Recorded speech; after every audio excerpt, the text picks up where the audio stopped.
I'm Olivia. And I'm Kyle. And we're Drivin and Vibin. Today we're going to start a series where we answer some frequently asked questions we get on the road. And the question at hand today is, how do we keep costs down when we're full-time traveling? The first way we want to talk about that is camping. And our favorite way to camp is for free. We like to boondock whenever possible, which is usually on federal or government land. And we can find those campsites by using campendium.com or freecampsites.net. It's a pretty comprehensive list of free campsites across the whole country. But whenever those don't pan out, we also have some membership programs we use. Yeah, Boondockers Welcome is a cool option where people will let you stay in their yard or their driveway for a night. And Harvest Hosts is where businesses let you stay there for a while, usually farms or wineries. Very cool for a day or two. And both of those for free. Yeah.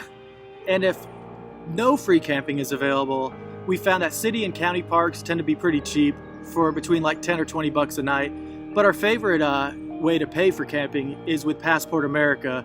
It's a huge network of RV parks and resorts where you get half-price camping. And we've stayed at some pretty cool Passport America parks. Definitely. There are some restrictions though. Some don't offer it all year, like during their busy season, or they only offer it for so many days, so you just need to check with the park ahead of time. Usually you can find all that information on the Passport America website.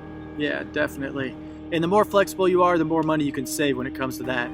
But the next category we can save money in is driving. And we found that staying in one general vicinity for a longer amount of time saves the gas prices. Definitely. We don't like to travel too far in between camping spots. We like to usually go 50 to 100 miles. We've learned that if we stay in a town for longer, we definitely save some money. So we used to stay in a town for 1 to 3 nights, and now we like to stay between 3 nights and maybe even up to 2 weeks. It helps us get to know an area better, and we can find, fun activities and new activities to do while we're there. Definitely.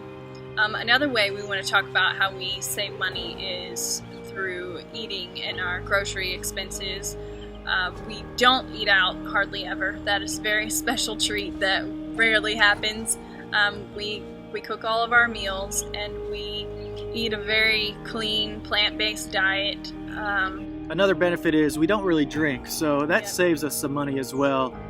And just eggs, beans, staples like rice and grains, whole grains, and lots of different kinds of beans and fresh vegetables and fruits. We love to go to farmers markets and support local businesses when we have an opportunity, and it also helps us get out and explore the city. And we can even keep costs down that way when we buy local honey, and we get a better product and we can find a pretty decent price too. Definitely. And that kind of ties into keeping costs down by doing free activities. And some of our free activities that we like the best are just walking around a town and seeing what it's all about, or finding a good hiking trail. Yeah, we like to visit all the parks and beaches and things like that, and usually you can learn a lot about a place just by walking around and discovering its history. These are also things that we can do with our dog, which limits some of our activities, so it works out that the things we can do with her are also free. And then another way we save money is right before we went on the road, we bought a national park pass, and it was like $100 or $90 maybe up front, but really it saved us a ton of money by entering parks, and we get some camping discounts with that as well. So I think that's definitely paid for itself. Yeah, that was a good option. That brings us to our next point, is really just being flexible is one of the most important things about living on a budget. Sometimes you have to sacrifice a few of your comforts, but, we've realized that they're not really sacrifices at all. They're usually just habits that we get comfortable with. And saving money and doing those habits create richer experiences a lot of the time because it forces us to get out and be creative. And, being flexible, being adaptable really helps because our income stream is definitely ever changing. Some months we make good money and some months we really scrape by. So if we're really struggling making money for a month, we'll eat in, we'll boondock a lot, and we'll go on tons of hikes, and we'll end up skinnier at the end of the month. So those are some of the tricks we've learned to keep costs down while we're on the road. And I think, everyone can probably do them pretty easily.